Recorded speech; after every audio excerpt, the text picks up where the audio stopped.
What are you talking about? We got no respect right now, homie. I left the country and went to Spain a couple of last month, and they look at us as Americans like y'all tripping, like joking, like y'all resident, y'all tripping over there. These are other countries view us. They view us like it's a joke now because our leadership, the face of our country. So you and I talk that shit all the time. They not pulling up. The face of our country's on Twitter saying jokes and lines and making out like our leader is immature. The leader is immature.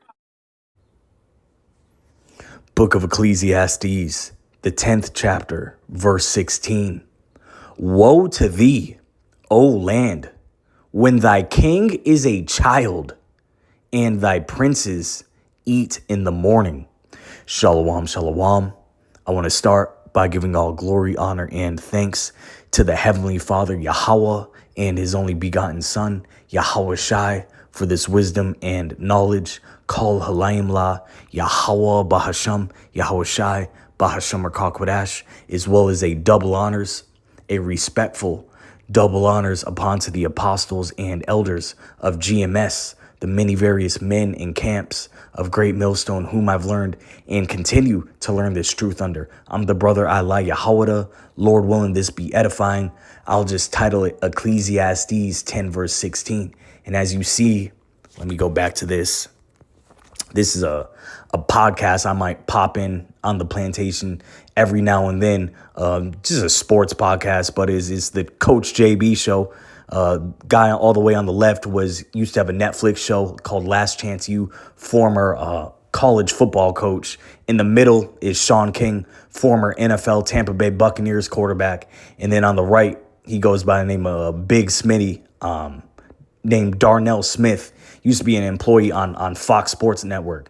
Nonetheless, you see, Smitty on the right, and these guys, they always be going into arguments, and it shows our people have a zeal, but not according to knowledge. And at the latter end of this episode, they started going into politics. And a Thawadi Yahweh Yahweh Shai, we really know what's going on. Isaiah 33 verse 6 says, wisdom and knowledge shall be the stability of thy times. And what the guy on the right was going in on is our country's a damn joke now. It's an embarrassment. It's embarrassing. And who's the gleaming, putting a gleaming spotlight of that embarrassment on the country? The leader. Okay, we know behind the curtain, he's really just a puppet on strings by the tiny tops. They're the ones truly controlling it. And they're the ones also dragging Babylon the Great into World War III. And it's really truly of all the Heavenly Father declaring the end on all these nations' rulership. We understand this. But he was going in on how he went over to Europe, Spain specifically, and they was like, y'all tripping over there in Babylon the Great, America. And Lord willing, I'm able to find this clip. It was these Europeans scoffing about, it was like a parody of what it's like to live in America. You saw they drinking Coca-Cola for breakfast, going to work, gunshots in the background, eating more abominable foods, all fat and tired and out of shape. This is shameful spewing upon this once, quote unquote, great kingdom. And really, the only thing that made this is really a queendom. What made this queendom great was the captivity, the blood, sweat, tears, and oppression of the Israelites. So let's just get straight to it, man. This is going to be, let's get Nahum.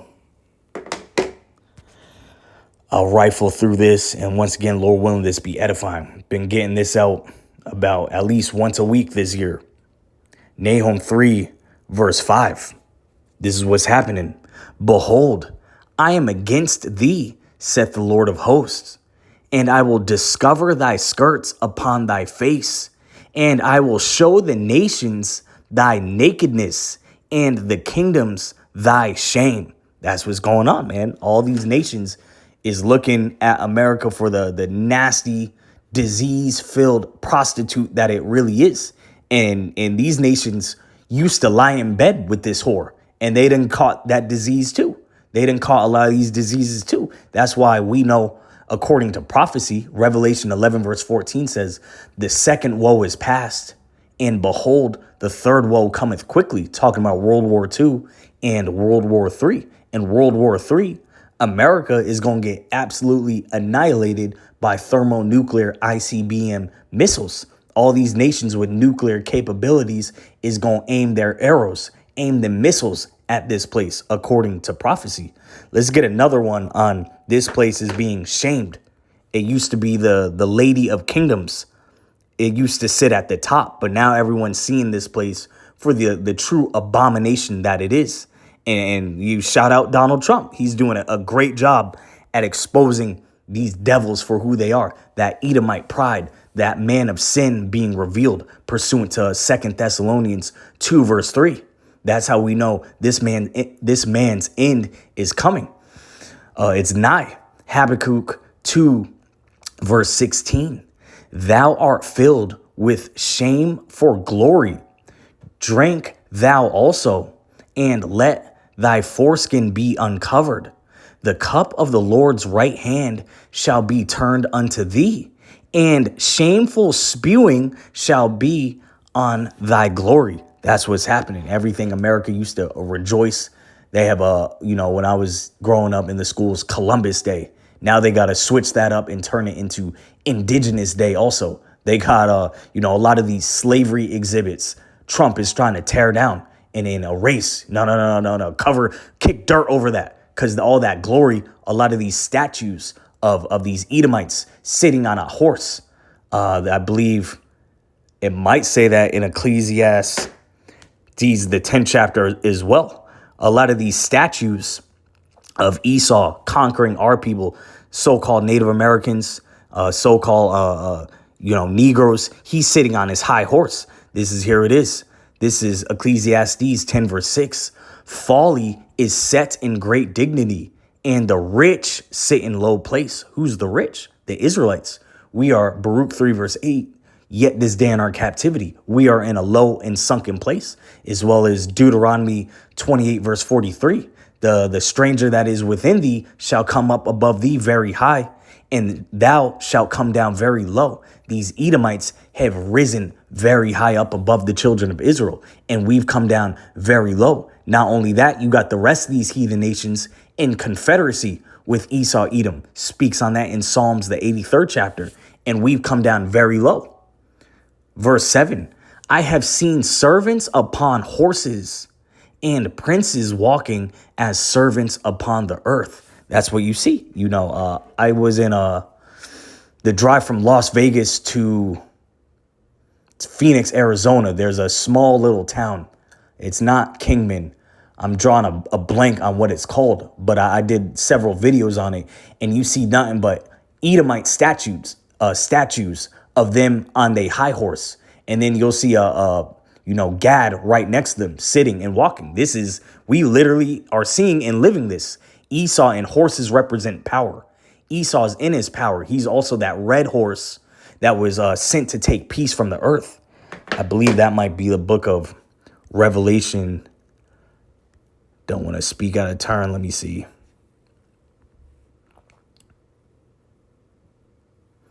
Revelation 6 verse 4.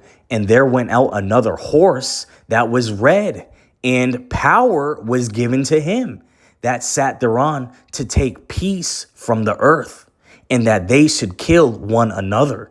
And there was given unto him a great sword. That's talking about you Edomites, because in Genesis it describes Jacob and Esau. Esau came out red as a hairy garment, and the blessing given unto Esau was a sword in the fatness of the earth. This man goes in. We brought out that Habakkuk, the 2nd chapter. It speaks on he heapeth unto him all nations. He can't be satisfied. As well as Micah, the 2nd chapter, speaks on they covet the fields and take them by violence. This man was given a great sword, and he's coming through conquering these nations. Just look at this year alone. You got this orange, this clown in office came through and just swept up, kidnapped the president of Venezuela. Then talking about we gonna invade Greenland, and then pulled up on Iran. But Iran got them hands.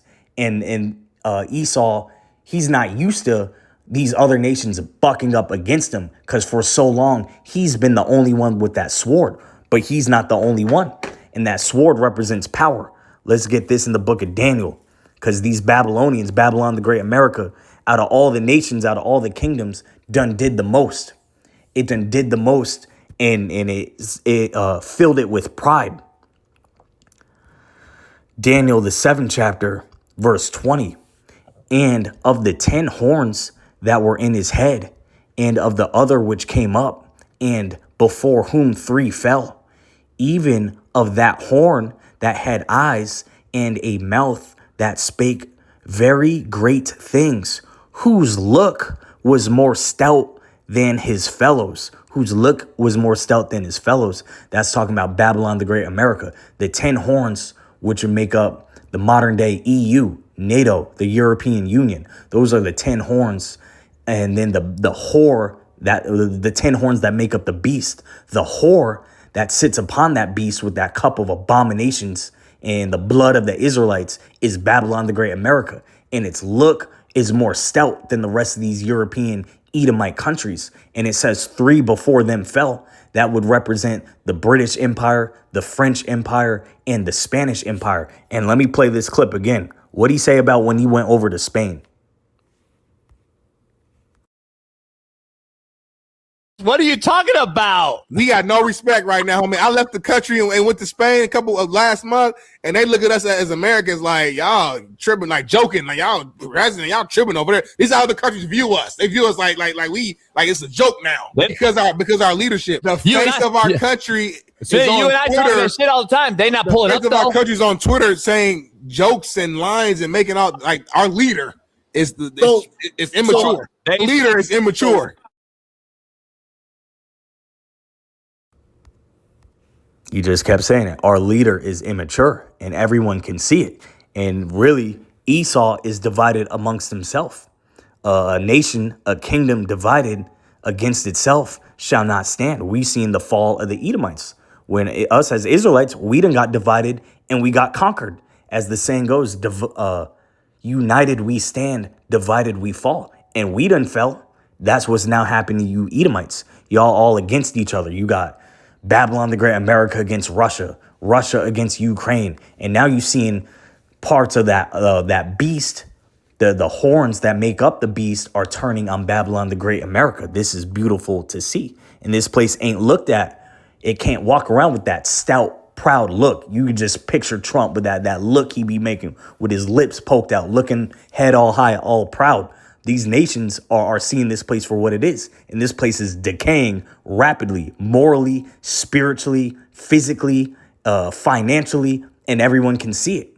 That veil is being taken away. Everyone can see this place for what it is, including these other Edomite nations. They gonna up it too on Babylon the Great America. Speaks on that in Revelation 17, verse 16. And the 10 horns which thou sawest upon the beast, these shall hate the whore, and shall make her desolate and naked, and shall eat her flesh and burn her with fire. And this Strait of Hormuz situation is effing up the whole planet. All these nations, all these countries is feeling it with this energy crisis. And they looking, because what was it? Biden done blew up a pipeline a couple years ago as well. So Europe is starting to look at America like, nah, F y'all. Even Canada, the next door neighbor ally of Babylon the Great America, is saying, nah, I did a 20-minute compilation on they not coming to Babylon the Great anymore and not spending money in droves. This place is being cornered on all sides. And truly, this is a move of the Heavenly Father Yahweh. The Heavenly Father Yahweh is a man of war, and he's checkmated Esau to where this man got no more moves but to come out with his little bitch ass mark of the beauty and the beast and to just up his sword. But he's going to be taken out, and Lord willing, we be protected once he comes down with great wrath, because he knoweth he had but a short time. Speaks on that Revelation 12, verse 12. Let's go back to this. Let's bring this out again on this guy, man. This orange clown in office is just making a joke out of this place. This is beautiful to see. Let's get this again. Ecclesiastes, the 10th chapter, verse 16 through 18. Woe to thee, O land, when thy king is a child, and thy princes eat in the morning. Blessed art thou, O land, when thy king is the son of nobles, and thy princes eat in due season for strength and not for drunkenness. By much slothfulness the building decayeth, and through idleness of the hands of the house droppeth through. And I just left Detroit the other day.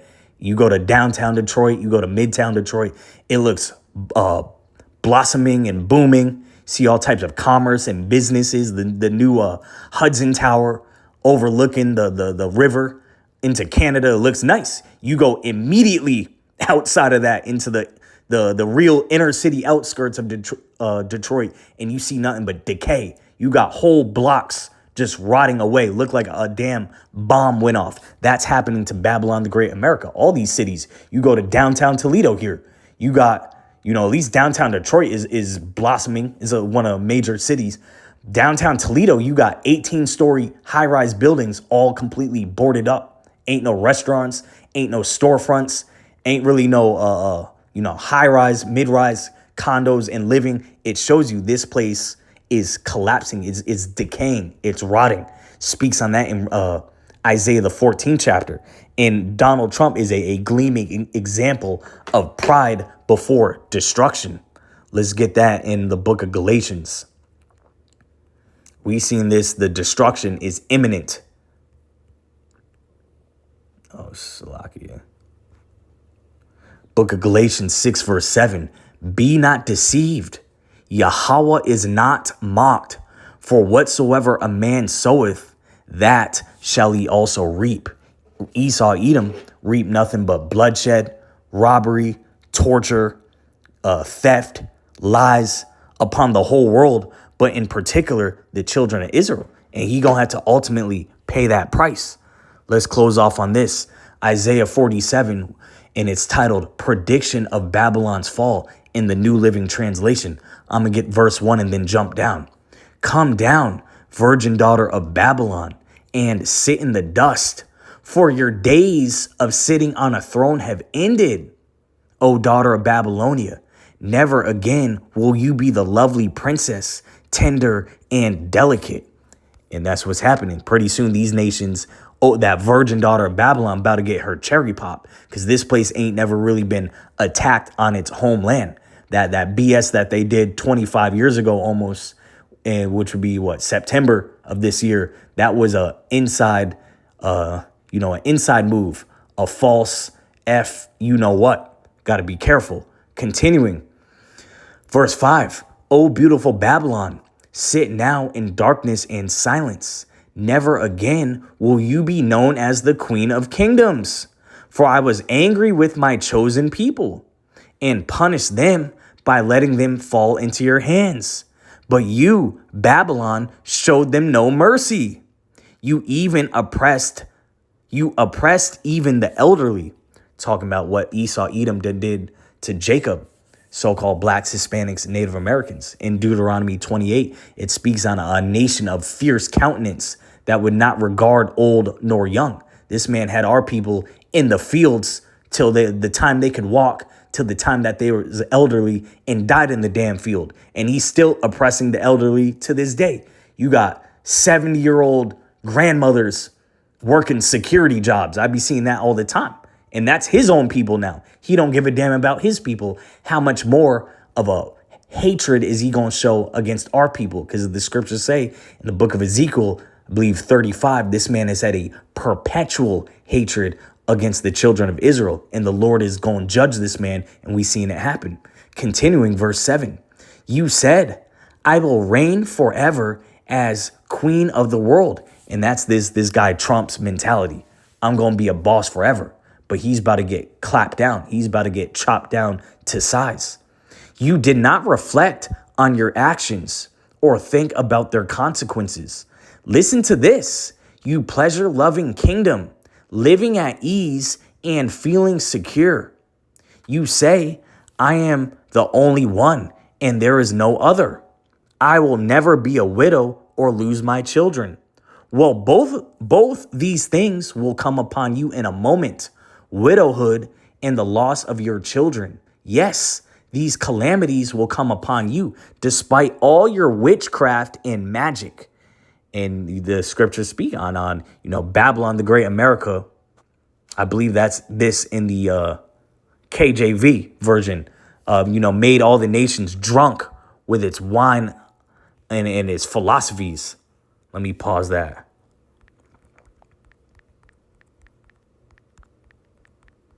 All these nations done got mad, drinking that cup of America's madness. You could be a rainbow Skittle warrior. You could be a strong and independent whore in some stretch pants. You could be, promote nothing but degenerate ass music. A bunch of McDonald's and Burger Kings and Taco Bell's GMO filled ass poison for food. All these abominations have spread across the whole world. Jeremiah 51 verse 7. Babylon had been a golden cup in the Lord's hand that made all the earth drunken.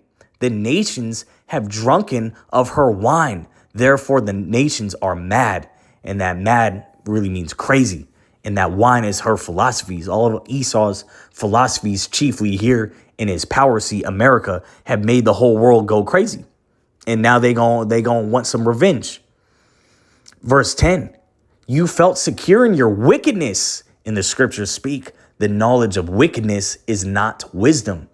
No one sees me, you said, but your wisdom and knowledge have led you astray. And you said, I am only one, and there is no other. So disaster will overtake you, and you won't be able to charm it away.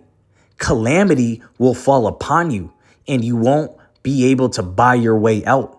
A catastrophe will strike you suddenly, one for which you are not prepared. And that's what's ultimately coming. The judgment of this great whore, Babylon the Great America, this land that done, F the whole world up. But really, this is the judgment of Esau, Edom. And in the iniquity of the children of Israel, our punishment has been fulfilled. And it's time for that to come to an end. And now we next up speaks on that 2nd Ezra 6 verse 9. Esau's world is coming to an end. Jacob's world is just beginning. Esau's punishment is just beginning. And that's going to culminate with the destruction of his chief seat of power, his rulership right here in Babylon, the Great America, as well as those little slithering rats over there, those tiny tops, they going to get lit up in smoke too. Except that land is going to get rebuilt back up when the true children of Yasharallah, the true Israelites go back home. Because you got nothing but devils sitting there, and we can see it with the state of the world. But this went a little longer than I intended. That's the spirit. Lord willing, this was edifying. Shalom.